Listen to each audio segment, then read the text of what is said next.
ଆଜି ଆମେ ଆଲୋଚନା କରିବା ଔପନ୍ୟାସିକ ଉପେନ୍ଦ୍ର କିଶୋର ଦାସଙ୍କ ମଲାଜହ୍ନ ଉପନ୍ୟାସଟିକୁ, ଯାହାର ଭାଗ ସଂଖ୍ୟା ହେଉଛି 2। ଏହା ପୂର୍ବରୁ ଆମେ ଭାଗ ସଂଖ୍ୟା 1ରେ ଦେଖିଲା ଯେ ସତୀ ବାଲ୍ୟ ବୟସରେ ବିବାହ କରିଛି।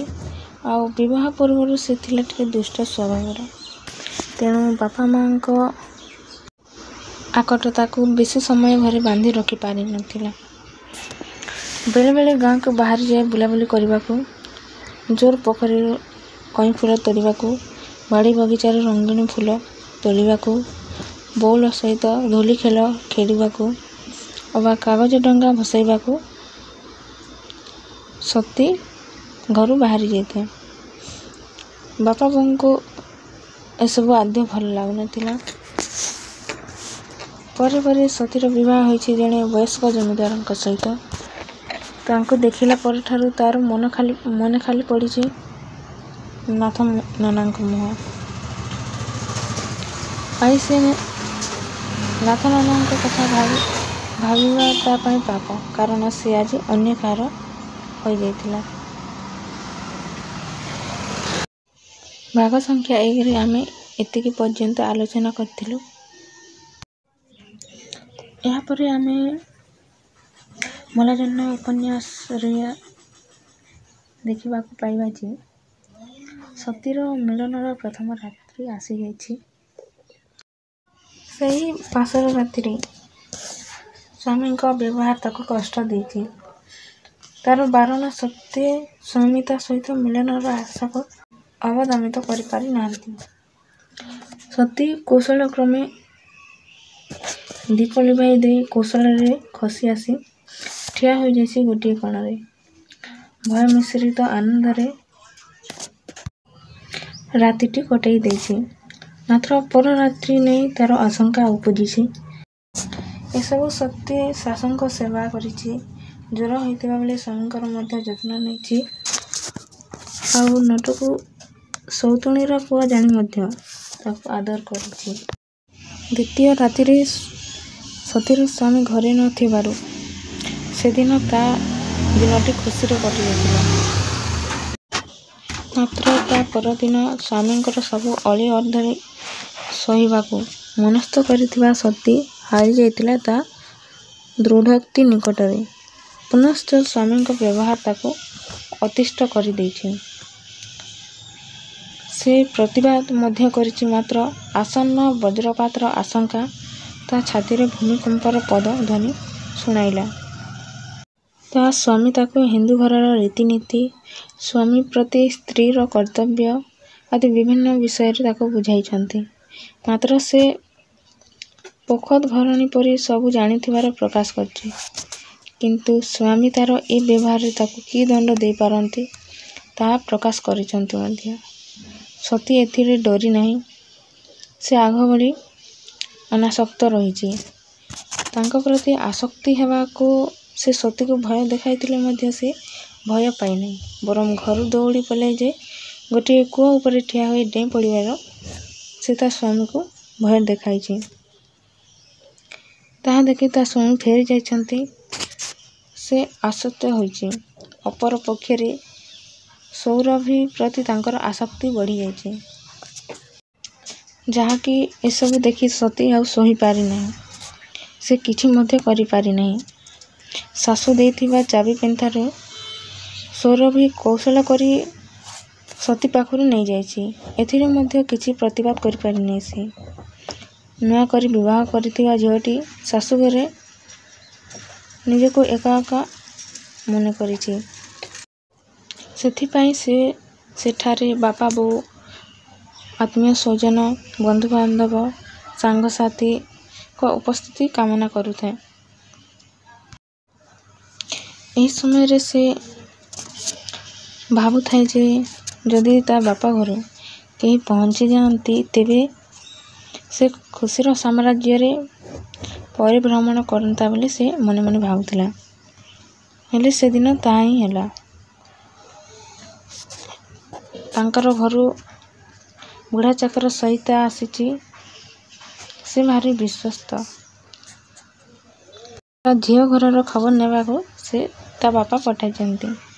ସଇତାକୁ ଅନୁରୂପ ଭାବରେ ଘରର ଭଲମନ୍ଦ ଖବର, ବାପାଙ୍କ ଦେହ ମୁଣ୍ଡର ଖବର ସେ ପଚାରିଛି। ସମସ୍ତେ କୁଶଳରେ ଥିବାର କଥା ଶୁଣି ସେ ଖୁସି ହୋଇଛି। ମାତ୍ର ଗାଁରେ ତାଙ୍କର ହଇଜା ଲାଗିଥିବାର ଜାଣି ତା ମନଟା ତାର ଦବିଗଲା। ଏସବୁ ଶୁଣିବା ପରେ ସେ ତା ଘରକୁ ଯାଇ ତା ବାପାଙ୍କୁ ଟିକେ ଦେଖି ଆସିବାକୁ ତାର ମନ ଉଚ୍ଚାଟ ହେଲା। ସେ ଆଉ ବିଳମ୍ବ ନ କରି ତା ଶାଶୁଙ୍କୁ ଅନୁମତି କାମନା କଲା। ଆସନ୍ତା ବୁଧବାର ଦିନ କପିଳେଶ୍ୱରଙ୍କ ପାଖରେ ନୋଟର ଜାବାଳ ପଡ଼ିବାର ଦିନ ସ୍ଥିରୀକୃତ ହୋଇଥିଲା। ସେଠାରୁ ଫେରିଲେ ସେ ଘରକୁ ଯାଇପାରିବ ବୋଲି ସେ ଶାଶୁଙ୍କ ମୁହଁରୁ ଶୁଣି ଆନନ୍ଦିତ ହୋଇଥିଲା। ଠାକୁରଙ୍କ ନିକଟକୁ ଯିବା ପାଇଁ ଆବଶ୍ୟକ ଜିନିଷ ସହିତ 3ଟି ସବାରି ବନ୍ଦୋବସ୍ତ କରାଯାଇଥିଲା। ଗୋଟିଏ ସବାରିରେ ସାଆନ୍ତ, ଦ୍ୱିତୀୟଟିରେ ସତୀ ଓ ତୃତୀୟଟିରେ ସୌରଭୀ ଯାଇଥିଲା। ନଈକୂଳରେ ପହଞ୍ଚିଲା ବେଳକୁ ଖରା ମାଡ଼ି ଆସିଥିଲା। ଲୋକମାନଙ୍କର ସୁଅ ଦେଖି ଠାକୁରଙ୍କର ପୁଷ୍ପାଭିଷେକ କଥା ମନେ ପଡ଼ିଯାଇଥିଲା। ଜନଗହଳି ଭିତରେ ନଦୀ ପାର ହୋଇ ଆରପାରିକୁ ଯିବାକୁ ହେଲା। ଠାକୁରଙ୍କ ନିକଟରେ ପ୍ରସାଦର ଆୟୋଜନ ମଧ୍ୟ ହୋଇଥିଲା। ଉପର ଓଳି ଠାକୁର ଦର୍ଶନ କରିବାର ନିଷ୍ପତ୍ତି ହୋଇଥିଲେ ମଧ୍ୟ ଜନଗହଳି କମି ନ ଥିଲା। ସେହି ଗହଳି ଭିତରେ ସତୀ ଯେତେ ସଚେତନ ହୋଇଥିଲେ ମଧ୍ୟ ମନ୍ଦିର ଭିତରେ ଟିକେ ଅଟକି ଯାଇଥିଲା। ପ୍ରାଣପଣେ ଚେଷ୍ଟା କରି ସେ ବାହାରକୁ ଆସିବାକୁ ଚେଷ୍ଟା କଲା। ସେହିବେଳକୁ ତାଙ୍କ ଘର ଲୋକଙ୍କୁ ଖୋଜିବା ପାଇଁ ତା କଷ୍ଟସାଧ୍ୟ ହୋଇଯାଇଥିଲା। ଯୁଆଡ଼େ ଚାହିଁଲେ ଲୋକ। ସେହି ଭିଡ଼ ଭିତରେ ସେ ଠେଲି ଠେଲି ଘାଟ ନିକଟକୁ ଚାଲିଯାଇଥିଲା। ସେତେବେଳକୁ ଆକାଶରେ କଳାହାଣ୍ଡିଆ ମେଘ ଘୋଟି ଆସିସାରିଥିଲାଣି। ସମସ୍ତେ ଘରକୁ ଯିବାରେ ତରତର। ସତୀର ଆଖି ପଡ଼ିଲା ଡଙ୍ଗା ଉପରେ। ତାଙ୍କର 3 ଖଣ୍ଡ ଯାକ ସବାରି ଲଦା ହୋଇ ସାରି ତାଙ୍କ ଡଙ୍ଗାଗୁଡ଼ିକ ସେତେବେଳକୁ କୂଳ ଛାଡ଼ି ଯାଇଥିଲେ। ନୋଟର କ୍ରନ୍ଦନ ଧ୍ୱନି ସତୀକୁ ବ୍ୟଥିତ କରୁଥିଲେ ମଧ୍ୟ ସେ କିଛି ଉପାୟ ପାଇପାରି ନାହିଁ। ପବନର ବେଗରେ ତା ମୁଣ୍ଡ ଦେହର ଲୁଗା ପତାକା ପରି ଉଡ଼ୁଥିଲେ ମଧ୍ୟ ସେ ଆଡ଼କୁ ତାର ନଜର ନାହିଁ। ଡଙ୍ଗା ଚାଲିଛି ଆଗକୁ ଆଗକୁ। ସତୀ ସେମିତି ଠିଆ ହୋଇ ରହିଛି ଅନ୍ୟମନସ୍କ ଭାବରେ। ସାହାର ତାର କେହି ନାହିଁ। କ'ଣ କରିବ, କୁଆଡ଼େ ଯିବ, କାହାକୁ ବା ଚିହ୍ନିଛି ସିଏ? ଏହିପରି ଭାବରେ କିଛି ସ୍ଥିର କରିପାରୁ ନଥାଏ ସିଏ। ଏହି ସମୟରେ ଦେବଦୂତ ଭାବରେ ଆବିର୍ଭାବ ହେଲେ ନାଥନନା। କଥାରେ ଅଛି, ଅରକ୍ଷିତକୁ ଦଇବ ସାହା। ସତୀର ଅପୂର୍ବ ବଳ ଯେମିତି ଫେରି ଆସିଛି। ତା ମନ ଆକାଶରେ ଆଶାର ଶତ ଇନ୍ଦ୍ରଧନୁ। ଆକସ୍ମିକ ଭାବରେ ନାଥନନାଙ୍କୁ ଦେଖିବା ପରେ ବିସ୍ମୟଚକିତ ହୋଇଯାଇଛି ସତୀ। ଏହାପରେ ଅନ୍ଧାର ଘନେଇ ଆସିଲା। ଏ ସମୟରେ ଡଙ୍ଗାବାଲା ସେମାନଙ୍କୁ ନଦୀ ପାର କରିବାକୁ ରାଜି ହେବ ନାହିଁ। ଏ ଅପନ୍ତରା ଜାଗାରେ ଜଣେ ବିବାହିତା ନାରୀ ସହିତ ଜଣେ ଅବିବାହିତ ପୁରୁଷ ରହିବ କେମିତି? ସତୀକୁ ପ୍ରଶ୍ନ କରିଛନ୍ତି ନାଥନନା। ସେ ତାଙ୍କ ସହିତ ଏକାଠି ରହିପାରିବ ତ? ସତୀ ଛାତିକୁ ଦମ୍ଭ କରି ସ୍ୱୀକାରୋକ୍ତି ପ୍ରକାଶ କରିଛି। ସେ ସମୟରେ ନାଥନନା ବହୁ କଷ୍ଟରେ ଦୋକାନୀକୁ କହି ଗୋଟିଏ ବଖରା ଘର ଯୋଗାଡ଼ କରିଥିଲେ। ରାତିରେ ସାମାନ୍ୟ କିଛି ଜଳଖିଆ ଖାଇସାରିବା ପରେ ସେଇ ଗୋଟିଏ ବିଛଣାରେ ଶୋଇବାର ଆଶଙ୍କାରେ ସତୀର ଦେହ ଶୀତେଇ ଉଠିଛି। ମାତ୍ର ନାଥନନା ମାନବିକତା ଭୁଲି ନାହାନ୍ତି। ସତୀକୁ ଘର ଭିତରେ ଶୋଇବାକୁ ଛାଡ଼ିଦେଇ ସେ ନିଜେ ବାରଣ୍ଡାରେ ଶୋଇବାକୁ ଚାଲିଯାଇଛନ୍ତି। ରାତିର ଅନ୍ଧକାର ସଙ୍ଗରେ ପୂର୍ବଦିନର ଝଡ଼ ତୋଫାନର ତାଣ୍ଡବ ବିଦାୟ ନେଇଛି। ସୂର୍ଯ୍ୟଙ୍କର ସୁନେଲି କିରଣ ସ୍ପର୍ଶରେ ସ୍ୱର୍ଣ୍ଣିମ ବର୍ଣ୍ଣ ଧାରଣ କଲା ପୃଥିବୀ ପୃଷ୍ଠ। ବହୁ କଷ୍ଟରେ ଗୋଟାଏ ଶଗଡ଼ ଗାଡ଼ି ଯୋଗାଡ଼ କରିଛନ୍ତି ନାଥନନା। ଗାଡ଼ି ଚାଲିଲା ନରହରି ମିଶ୍ରଙ୍କ ଘର ସତୀର ଶାଶୁଘର ଅଭିମୁଖେ। କାହାରି ମନରେ ହସ ନାହିଁ। ନାଥନନା କେଉଁ ଏକ ଅଜଣା ଭାବନାରେ ନିମଗ୍ନ ଥିବାବେଳେ ସତୀ ଆଉ ଅଳ୍ପ ସମୟରେ ନାଥନନାଙ୍କ ସହିତ ସାକ୍ଷାତ ସରିଯିବାର ଆଶଙ୍କାରେ ମ୍ରିୟମାଣ ହୋଇଥାଏ। କିଏ ଜାଣିଛି ଆଉ କେତେ ଦିନ ପରେ ତାଙ୍କର ସହିତ ସାକ୍ଷାତ ହେବ। କି ଦୁଃଖ ଭିତରେ କାଲି ରାତିର ସୁଖଟିକୁ ଗଣ୍ଠି କରି ସାଇତି ରଖିଛି ସେ। ମନ କଷ୍ଟ ବେଳେ ବୋଧ ଦେବାକୁ କେହି ପାଖରେ ନଥିବା ବେଳେ ଯାହା ପ୍ରତି ସେ ମନ ପକାଇ ମନ ଶାନ୍ତ କରିପାରିବ। ଗାଡ଼ି ଅଟକିଲା ସତୀର ଶାଶୁଘର ଦାଣ୍ଡରେ। ସ୍ୱାମୀ ତାର ବସିଥିଲେ ଦାଣ୍ଡ ପିଣ୍ଡାରେ। ସତୀକୁ ଦେଖି ଗର୍ଜି ଉଠିଥିଲେ ତା ସ୍ୱାମୀ। ମନକୁ ଯାହା ଆସେ ସେ ଗାଳି ଦେଇଗଲେ। ସତୀ ଗୋଟାଏ ରାତି ବାହାରେ କେଉଁ ଅଜଣା ପୁରୁଷ ସହିତ କଟାଇ ଆସିଛି। ସେଥିପାଇଁ ସେ ବେଶ୍ୟାମାନଙ୍କଠାରୁ କୌଣସି ଗୁଣରେ କମ୍ ନୁହେଁ ବୋଲି ତା ସ୍ୱାମୀ ତାକୁ କହି ଚାଲିଥିଲେ। ତେଣୁ ତାକୁ ସେ ଆଉ ଗ୍ରହଣ କରିବେ ନାହିଁ। ବରଂ ସେ ବେଶ୍ୟାପଡ଼ାକୁ ଚାଲିଯିବ ବୋଲି ସମସ୍ତଙ୍କ ସାମ୍ନାରେ ସେ ସତୀକୁ ଅନେକ ପ୍ରକାର କଥା କହି ଚାଲିଥିଲେ। ନାଥନନା ତାଙ୍କୁ ଯେତେ ବୁଝାଇଲେ ମଧ୍ୟ ତାଙ୍କ ଉପରେ କୌଣସି ପ୍ରଭାବ ପଡ଼ିନଥିଲା। ଅନନ୍ୟୋପାୟ ହୋଇ ନାଥନନା ସତୀକୁ ସାଥିରେ ଧରି କଟକ ଚାଲିଯାଇଥିଲେ। ସତୀ ଜୀବନରେ ଅନେକ ପରିବର୍ତ୍ତନ ଆସିଥିଲା। ସେ କେଉଁ କୁଳର ହେବ ସ୍ୱାମୀ ଯେ ତାକୁ ବାହାର କରିଦେଲେ। ସେ ନାଥନନାଙ୍କ ପାଖରେ କେଉଁ ପରିଚୟ ନେଇ ରହିବ। କେତେ ଦିନ ବା ରହିବ। ଏହିପରି ଅନେକ ଅମୀମାଂସିତ ପ୍ରଶ୍ନରେ ଛନ୍ଦି ହୋଇଯାଇଥାଏ ସତୀ। ଶେଷରେ ସମୟକୁ ଅପେକ୍ଷା ରଖି ରହିଯାଇଛି ସତୀ। ସତୀକୁ ସୁଖରେ ରଖିବାକୁ ତାର ଘର କଥା ତଥା ସ୍ୱାମୀ କଥା ଯେପରି ମନେ ନ ପଡ଼େ ସେଥିପ୍ରତି ଯତ୍ନବାନ ଥିଲେ ନାଥନନା। ସେଥିପାଇଁ ଏକ ଚାକରାଣୀର ବ୍ୟବସ୍ଥା ମଧ୍ୟ କରିଦେଇଥାନ୍ତି। ରୋଷେଇ କରିବାକୁ ଦିନରାତି ସମାନ କରି ସେ ପୂଜାରୀ ଅନ୍ୱେଷଣରେ ବାହାରିଯାଆନ୍ତି। ମାତ୍ର ଭାଗ୍ୟ ତାଙ୍କର ସାଥ ଦେଇନି। ପୂଜାରୀର ସନ୍ଧାନ ମିଳିନି।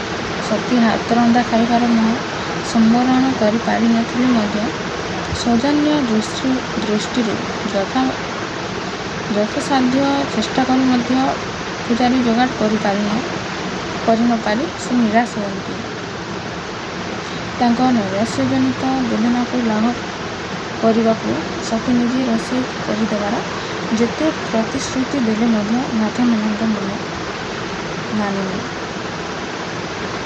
ପାଖ ପଡ଼ୋଶୀଙ୍କ ସହିତ ସତୀର ଦୂର ପରିଚୟ ହୁଏ। ହେଲେ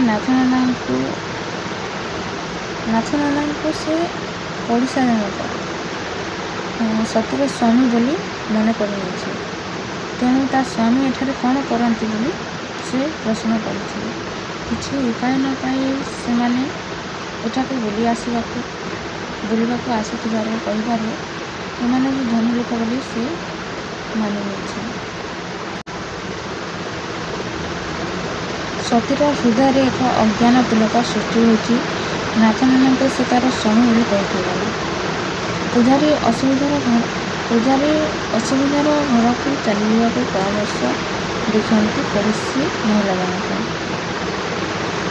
ସତୀ ସତେ ଯେପରି ଗାଁକୁ ଯିବାର ରାସ୍ତା ପାଇଗଲେ।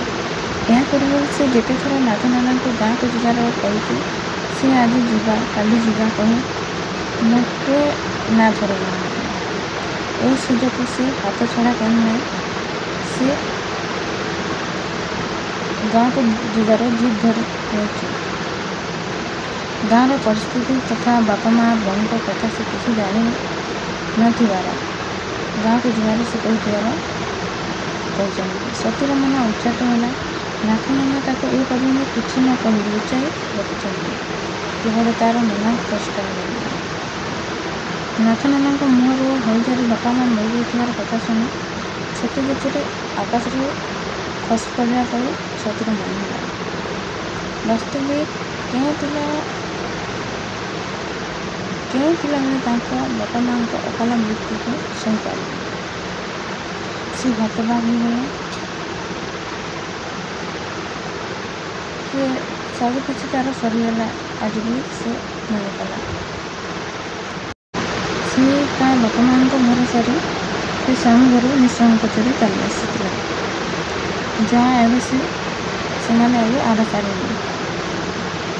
ଏବେ ତା'ର ଅବସ୍ଥା କ'ଣ ହେବ? ସେଥିପାଇଁ ତାକୁ ଆଉ ଖାଇବା ପିଇବା ପାଇଁ ମଧ୍ୟ ରୁଚିଲା ନାହିଁ। ସେ ସ୍ଥାଣୁ ପାଲଟିଗଲା। ଅନାହାର ଜନିତ କ୍ଳାନ୍ତି ତାକୁ ଉପହାର ଦେଇଥିଲା ଦୁର୍ବଳତା। ଫଳରେ ସେ ଏକ ପ୍ରକାର ଶଯ୍ୟାଶାୟୀ ହୋଇଯାଇଥିଲା। ସତରେ ଏହି ଅବସ୍ଥାରେ ନାଥନନା ମଧ୍ୟ ଅନୁରୂପ ଭାବରେ କଷ୍ଟ ପାଇଛନ୍ତି। ସେ ମଧ୍ୟ ପାନହାର ତ୍ୟାଗ କରି ସତୀର ସେବା ଶୁଶ୍ରୂଷାରେ ଲାଗି ପଡ଼ିଲେ। ସତୀକୁ ସେବା କରି ସେ ଅଖିଆ ଉକିଆ ହୋଇ କଳାକାଠ ପଡ଼ିଯାଇଥିଲେ। ନାଥନନାଙ୍କ ସେବା ଯତ୍ନରେ ସତୀ ଧୀରେ ଧୀରେ ଆରୋଗ୍ୟ ହେଲା। ତା ପାଇଁ ନାଥନନା ଏତେ ଦୁଃଖ କଷ୍ଟ ସହିବାର ଶୁଣି ଅତ୍ୟନ୍ତ ମର୍ମାହତ ହେଲା ପରି। ଅପରପକ୍ଷରେ ତଦପେକ୍ଷା ବହୁତ ଖୁସି ମଧ୍ୟ ହେଲା ତା ପାଇଁ ନାଥନନାଙ୍କର ଭଲ ପାଇବାର ଦେଖି। କଟକ ସହରରେ ସବୁକିଛି ମହଙ୍ଗା। ସେଠି ସବୁ କିଣିବାକୁ ପଡ଼ୁଛି। ପାଖରେ ଥିବା ପଇସା ସରିଗଲାଣି। ନାଥନନା ଚାକିରି ଖଣ୍ଡେ ସୁଦ୍ଧା ଆଜି ପର୍ଯ୍ୟନ୍ତ ଯୋଗାଡ଼ କରିପାରିଲେ ନାହିଁ। ଦୋକାନୀର ବହୁତ ବାକି ହୋଇଯିବାରୁ ସେ ଆଉ ବାକି ଦେଉନାହିଁ। ଉପାସରେ ରହିବା ଅପେକ୍ଷା ଗାଁକୁ ଚାଲିଯିବା ଶ୍ରେୟସ୍କର ମନେ କରିଥିଲେ ନାଥନନା। ଗାଁକୁ ଯିବା ଦିନେ ଯେଉଁ ସତୀ ଜିଦ୍ ଧରି ବସୁଥିଲା, ଆଜି ନାଥନନାଙ୍କ ମୁହଁରୁ ଗାଁକୁ ଯିବାର କଥା ଶୁଣି ସତେ ଯେପରି ସେହି ସତୀ ଛାତିରେ ଜ୍ୱଳନ୍ତ ଆଗ୍ନେୟଗିରିର ଜ୍ୱାଳା ଅନୁଭବ କରିଛି। ଗାଁରେ ସେ କାହାକୁ କିପରି ମୁହଁ ଦେଖାଇବ, କାହାର କେତେ ପ୍ରଶ୍ନର ଉତ୍ତର ଦେବ, ସେ ସେହି ଚିନ୍ତାରେ ଝାଉଁଳି ପଡ଼ିଲା। ତଥାପି ତାକୁ ଗାଁକୁ ଯିବାକୁ ହେଲା। ଗାଡ଼ି ଅଟକିଲା ନାଥନନାଙ୍କ ଦୁଆର ମୁହଁରେ। କେତେଜଣ ପିଲା ସତୀକୁ ସତେ ଯେପରି ଚିଡ଼ିଆଖାନାର ଜୋ ଭାବରେ ଦେଖୁଥାନ୍ତି। ସେମାନେ ତାକୁ ଚିହ୍ନି ନ ପାରି ଏହି ଭାବନା ଦେଇ ସେ ଓଢ଼ଣା ଟାଣି ଧୀରେ ଧୀରେ ନାଥନନାଙ୍କ ଘର ଭିତରକୁ ପଶିଗଲା। ଯେଉଁ ଘର ଦିନେ ଥିଲା ତାର ଅତି ପରିଚିତ, ଯେଉଁ ଘରକୁ ନେଇ ଦିନେ ସେ ଦେଖି ଚାଲିଥିଲା ଅନେକ ସ୍ୱପ୍ନ, ସେହି ଘର ଆଜି ଅରମାରେ ପୂର୍ଣ୍ଣ ହୋଇଥିବାର ଦେଖି ସେ ଆଶ୍ଚର୍ଯ୍ୟଚକିତ ହୋଇଯାଇଛି। ଘରେ ମାଉସୀ ତଥା ନିଶିଙ୍କର ଅନୁପସ୍ଥିତିରେ ଘର ଏପରି ହୋଇଯାଇଥିବାର ସତୀକୁ ଅଜଣା ରହିଲା ନାହିଁ। ସେମାନେ ଗଲେ କୁଆଡ଼େ, ସେ ନାଥନନାଙ୍କୁ ପ୍ରଶ୍ନ କରିଛି। ମାଉସୀ ପୁରୀ ଚାଲିଯାଇଥିବା ବେଳେ ନିଶି ବାହା ହୋଇ ତା ଶାଶୁଘରେ ରହୁଥିବାର ନାଥନନା କହିଛନ୍ତି। ବର୍ତ୍ତମାନ ଘରେ ନାଥନନା ଏକା। ତାଙ୍କ ଘରେ ପୁଣି ସେ ରହିବ? ତାଙ୍କୁ କେମିତି ଅଡ଼ୁଆ ଅଡ଼ୁଆ ଲାଗିଲା। କାହିଁକିନା ବାହାଘର ପୂର୍ବରୁ ଯେଉଁ ଲୋକମାନେ ଦୁଇଜଣଙ୍କୁ ଯୋଡ଼ି ଅନେକ କଟୁ ମନ୍ତବ୍ୟ ଦେଉଥିଲେ, ଏବେ ସେମାନେ କ'ଣ ସହଜରେ ଚୁପ୍ ରହିବେ? ତାଙ୍କୁ କେମିତି ସାମନା କରିବ ସତୀ ଜାଣିପାରୁନଥିଲା। ତଥାପି ତାକୁ ସବୁ ଲାଜ ସରମ ମାନ ଅଭିମାନକୁ ପଛରେ ପକାଇ ରହିବାକୁ ପଡ଼ିଲା। ନାଥନନା ଯେ ଗାଁକୁ ଫେରିଛନ୍ତି, ଏ ଖବରଟି ଆଉ ଲୁଚି ରହିଲା ନାହିଁ। ଚାଟଶାଳୀର ମାଷ୍ଟର ଅଚ୍ୟୁତି ଘରେ ଆସି ପହଞ୍ଚିଗଲା। ନାଥନନା ଆଉ ଅଚ୍ୟୁତିଙ୍କ ମଧ୍ୟରେ ଥିଲା ନିବିଡ଼ ସମ୍ପର୍କ। ପାଠପଢ଼ା ଛାଡ଼ି ଅଚ୍ୟୁତି ଯେତେବେଳେ ଗାଁରେ ବାଳୁଙ୍ଗା ହୋଇ ବୁଲୁଥିଲା, ନାଥନନାଙ୍କ ପ୍ରଚେଷ୍ଟାରେ ଗାଁ ଚାଟଶାଳୀରେ ମାଷ୍ଟର ଚାକିରି ପାଇଯାଇଥିଲା ସେ। ଆଜି ଏତେ ଦିନର ବ୍ୟବଧାନ ପରେ ସେ କ'ଣ ରହିପାରନ୍ତା ଧାଇଁ ଆସି ପୁରୁଣା ହିତାକାଂକ୍ଷୀ ନାଥନନାଙ୍କୁ ଭେଟିବାକୁ। ନାଥନନା ଏବଂ ସତୀର ଏକାଠି ରହିବାର ଘଟଣାରୁ ସେ ଫାଇଦା ଉଠାଇବାକୁ ଚେଷ୍ଟା କରିଛି। ତେଣୁ ତା ମନରେ ଏକ କୁଯୋଜନା ବସା ବାନ୍ଧିଥିଲା।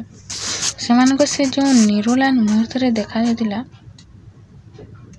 ଦେଖିଥିଲା, ତାହା ଗାଁର ପ୍ରଘଟ କରାଇ ତାକୁ ଗାଁରୁ ବାସନ୍ଦ କରାଇବାର ଧମକ ଦେଇଛି। ସତୀ କ'ଣ କରିବ, କ'ଣ ନାହିଁ, କିଛି ନିଷ୍ପତ୍ତି ନେବା ପୂର୍ବରୁ ନାଥନନା ଜାଣିପାରିଛନ୍ତି ତାକୁ ଏଥର ବିଚ୍ୟୁତ କରିବାକୁ ଯାଇ ତଥା ଆଉ କୌଣସି ଦିନ ତା ଦ୍ୱାର ମୁହଁକୁ ନ ଆସିବାକୁ କହି ଆସିଛନ୍ତି।